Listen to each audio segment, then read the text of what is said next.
How humans traded before money was invented. Let me explain this in an interesting way. Imagine waking up tomorrow morning. You get dressed, walk to the nearest grocery store, pick up a loaf of bread, a bottle of milk, some eggs. You walk to the counter, reach into your pocket, and suddenly, money no longer exists. No cash, no coins, no debit cards, no bank accounts, no Google Pay, no Apple Pay, nothing. The cashier smiles and says, "How would you like to pay?" You stare back in complete silence.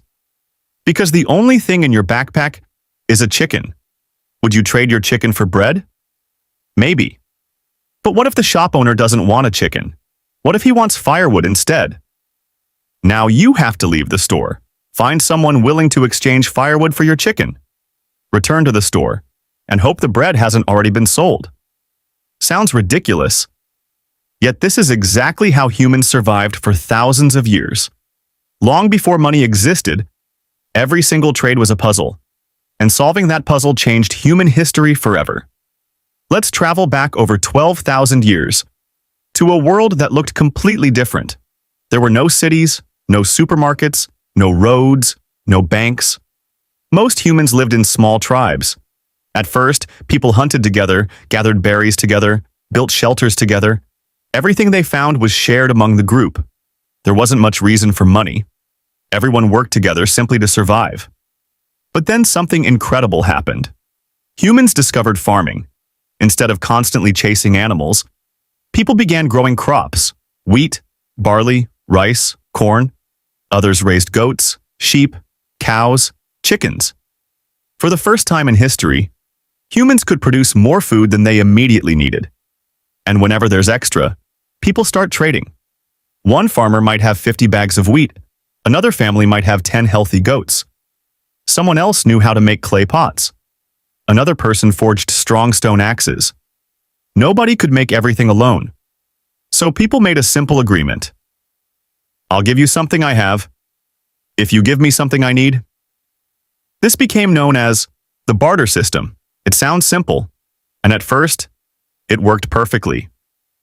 Imagine you're a fisherman. Every morning you catch 20 fish. Your neighbor grows apples, so you trade 5 fish for 10 apples.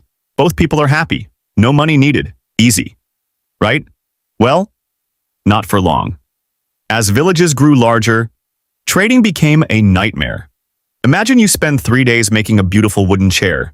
Now you need meat. You visit the village butcher.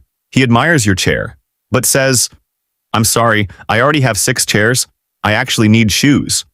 Now what? You must find a shoemaker, but the shoemaker doesn't want a chair.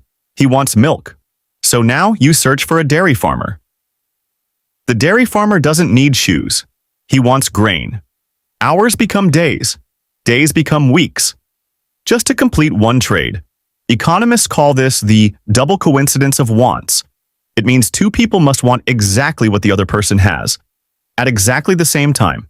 If even one person says no, the trade fails. Imagine trying to buy an iPhone today. By offering someone 6 pizzas and a bicycle, chances are they'll refuse. This single problem slowed down trade for thousands of years. But that wasn't even the biggest issue. Let's say you own a cow.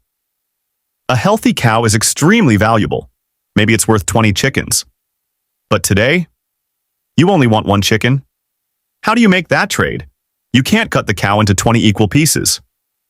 Well, technically you could, but then you've destroyed the cow's value completely. Large items were difficult to divide. Small items weren't valuable enough. People needed something better. Then another problem appeared. Some goods spoiled quickly. Imagine being one of the richest apple farmers in your village. You harvest thousands of apples. Congratulations, you're rich. For about 3 weeks. Then every apple begins to rot. Your wealth literally disappears. Fish spoiled, milk spoiled, meat spoiled. Even grain could be ruined by rain or insects. People realized something important. Real money needed to last. It had to be portable, easy to count, easy to divide, difficult to destroy. So different civilizations began experimenting. Some islands used beautiful seashells. Why? Because they were rare. Everyone wanted them. and they lasted for years. Other cultures used colorful feathers. Some traded giant stone discs. Yes, huge stones weighing several tons. On the Pacific island of Yap, enormous limestone wheels became money. Ironically, many of these giant coins never even moved. Everyone simply agreed who owned which stone. Imagine buying a house today.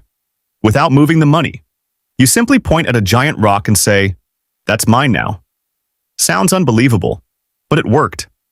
Elsewhere, salt became one of the world's most valuable resources. Today it's cheap. You probably have some in your kitchen, but thousands of years ago, salt preserved meat. Without refrigerators, salt could literally save lives. Some workers were even paid using salt. This is believed to be where the word salary originated. Other civilizations used tea bricks, animal skins, copper, ivory, pearls, even cocoa beans.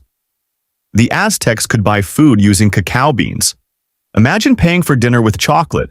But among all these forms of money, two materials slowly became everyone's favorite: gold and silver. Unlike apples, they never rotted. Unlike cows, they never died. Unlike shells, they were much rarer. Gold was shiny, easy to melt, easy to divide, and almost impossible to destroy. People everywhere trusted it. Around 2,600 years ago, a small kingdom called Lydia made a revolutionary decision. Instead of weighing pieces of gold every single time someone wanted to trade, the king stamped official symbols onto small pieces of metal. These became the world's first government-backed coins. Everything changed. Now everyone instantly knew the value. No arguing, no guessing, no complicated negotiations. Trade became faster than ever before. Merchants traveled across deserts, across mountains, across oceans. The famous Silk Road connected Asia, Europe, and the Middle East. Spices from India, silk from China, glass from Rome, gold from Africa, ideas, religions, language, and inventions all spread because trade became easier. Money didn't just buy things, it connected civilizations. But the story wasn't over. Coins were heavy. Imagine carrying enough gold coins to buy a house. Your pockets would weigh more than you. Then China introduced another revolutionary idea: paper money. Instead of carrying heavy metal, people carried paper promises. Many laughed at the idea. A piece of paper worth gold? Impossible. Yet it worked. Centuries later came banks, checks, credit cards, ATMs, online banking, digital wallets. And now, some people don't even touch money anymore. They simply tap their phone, scan a QR code, or even use their smartwatch. In just a few thousand years, humanity went from trading goats to sending billions of dollars across the planet in less than 1 second. Think about that.